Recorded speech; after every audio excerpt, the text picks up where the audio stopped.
Welcome to Fireside Chat. We're going to be talking about faith versus fear and the context of what we should believe in and what we can see and what we can observe. When you think about scientific method, it looks into things that you observe, and then you go and you go about empirically testing them. And that is the right way to do it. And that's what we call science and physics and some of these very interesting things and important topics of life. And that's the way they should be. Studying things that you can observe, and then making observations about those, putting up a hypothesis, and having your hypothesis tested. That is a way to discover truth. However, let's think about some of the other things. What about things that we cannot observe? Let's look at the world around us, things that are physical. And I'm going to talk a little bit about matter. Matter meaning physical things that we can touch. There are a couple things to think about when you think about the observable world. The first thing is that your bodies are made up of matter. And if you look at the quarks, which end up getting placed into protons and neutrons, that make up the mass of the atoms, which go into the molecules of which you are made. If you were to look at a football field, the size of the actual nucleus itself would be the size of a fly. So why can I feel things like this Christmas tree? It's kind of pokey here. Why can I feel these things? You can feel that because what you have is you have an electronic field, which is going up and bumping against another electric field, and that creates pressure. And so what makes up the mass of the nucleus, or when I say the volume of the nucleus, is not the mass of the let me rephrase that. What makes up the volume of the atom is not the mass of the nucleus, but instead it is the fields of electrons which are around them. And another thing to think about is that every day through our body, neutrinos are passing through our bodies. Neutrinos are emitted from the sun, and they pass through our body. Billions of them pass through your life, and they are so they don't respond almost nothing to charge matter, charged particles. So it's, if you think about the electrons as what's actually creating the volume of the atoms in that make up who you are. Neutrinos can pass right through them because they do not react to the electrons, which are around the charged particles, which are around the atom. And in fact, they can pass right through the atoms, and they don't even touch them. Kind of like if you were to shoot through a football field and try to hit a fly, which is the size of the nucleus, it would be almost impossible to do. In fact, they say they can get a light year of lead, which is an amazingly high distance, and it might react with maybe one charged particle in the lead atoms. That's if they made up a giant block of lead. So that's how neutrinos can pass through you. What I'm trying to explain is that there can be two things occupying the same space as long as they do not react with charged particles. What does this have to do with the observable world? The second item is the fact that 93% of the matter in the universe is made up of things that they have no idea what they are. So when physics tells you that they've come to a place where they've solved physics, they're greatly over exaggerating. What they are saying is that they've solved most of the puzzles of the observable world.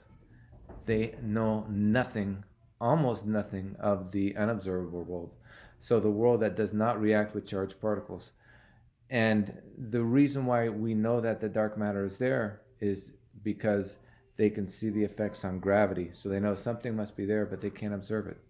So it doesn't react with charged particles, so they don't know how to handle that. Now, I'm going to also hypothesize that there could be items which do not react to gravity in the same way, which means there is so much that could be like simultaneously living with us and amongst us that we don't know about. And I do not say that to basically say that I know that these things are around him and that God is here and that yada yada. The reason I'm saying that is because there is so much that we do not know about the unobservable world. And that's why it takes faith. Faith is the ability to believe in something without having seen it firsthand, without having observed it. The world would have to tell you that there is no higher power than what we can see and what we can observe. But even science admits that 93% of the stuff that they know about or that they can observe, or that they can see the effects of, even though they cannot observe it, 93% of it they don't know anything about. So I say that to say that, to explain that just because we can't see it does not mean it's not there. And just because the world in general does not have a belief in a higher power or an afterlife or many other things, do not mean that they are not there. The absence of evidence is not evidence of absence. And that is where faith comes in. Because it is in this world which is not observed, which most reasonable people would say doesn't exist, because it falls into this realm, it requires some amount of faith, the ability to believe that there is something greater, that there is a greater purpose, that man is not just a series of interactions between atoms and nature, that there actually is a purpose for us being here. And that requires faith. Faith is when you believe in something even though you don't know it's there. And it's what causes people to react and to act in the absence of knowing the beginning from the end. And that is, all great people have faith. And first of all, faith, the faith that we're describing here is the faith in God, the Eternal Father. The second type of faith is the faith and ability to act prior to knowing the end point of everything. So the opposite of faith is fear. So fear would have you be able to know and observe what the end point is without, and so you would not take any action until that actually, until you know what's going to happen. But in this life, there are lots of things that we do not know the end point. For example, I go in the car and I turn my car. I don't know if I'm going to make it to the place, but yet I get in my car and I go. A lot of times you enter into commitments saying, you know what, this is going to be a commitment. I'm going to buy a house, but you don't know if that house is going to appreciate or depreciate. You don't know if the house is going to have a lot of problems. I'm not saying that you don't do your homework and understand the best that you can, all these things, but what I am saying is that there is some amount of faith that we have to have in order to act. We have to be able to come to a conclusion and to act in the absence of perfect knowledge. And the ability to act in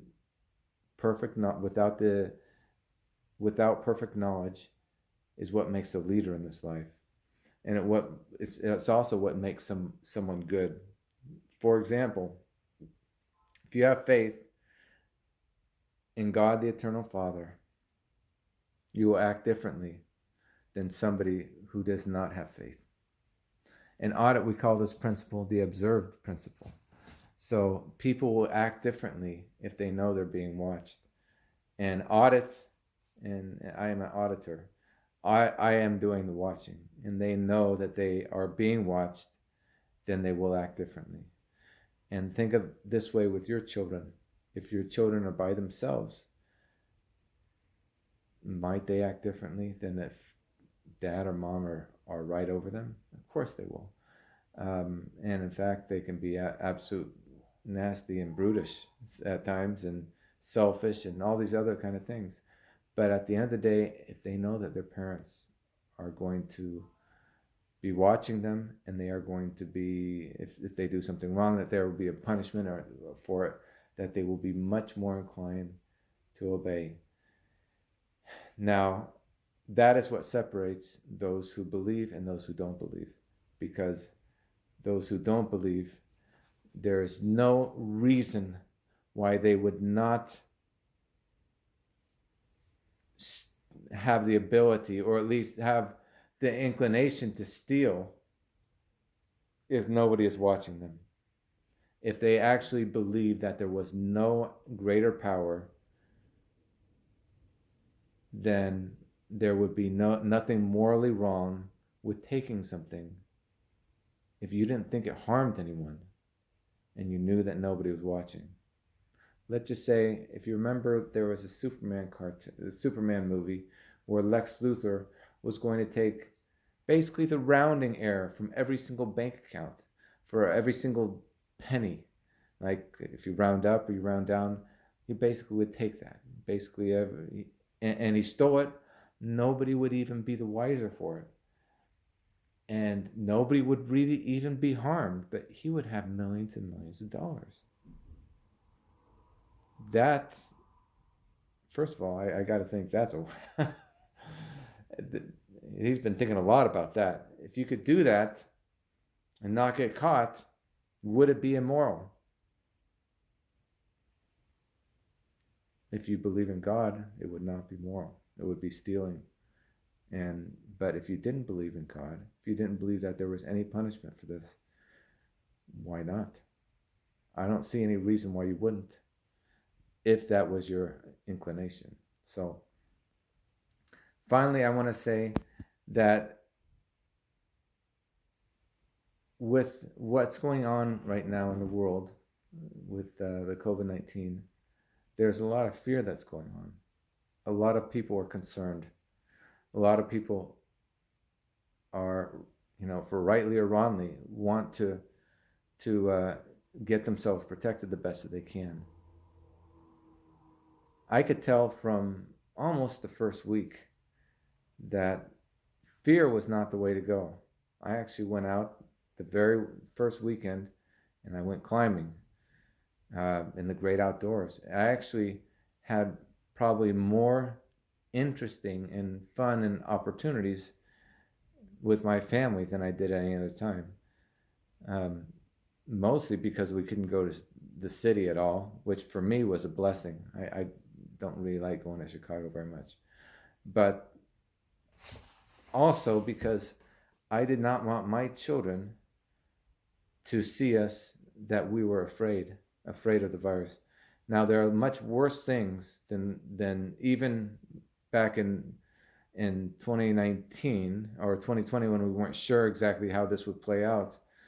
There were even things back then that I'm glad that we chose not to live in fear. We didn't mask. Almost, if we could get away with it, we wouldn't. And at the point where they started dropping the mask and then they told us to put it on, I was not going to wear a mask anywhere unless I was actually forced to it. So I also pulled my children out of school. And I did that because I don't want anyone to make you feel like you're going to have to live your life in fear. Anyway, that's my thoughts today. We'll be talking to you later at a different time, and I hope that you have enjoyed these chats. And if you do, feel free to share them with anyone you think might need them. Bye-bye.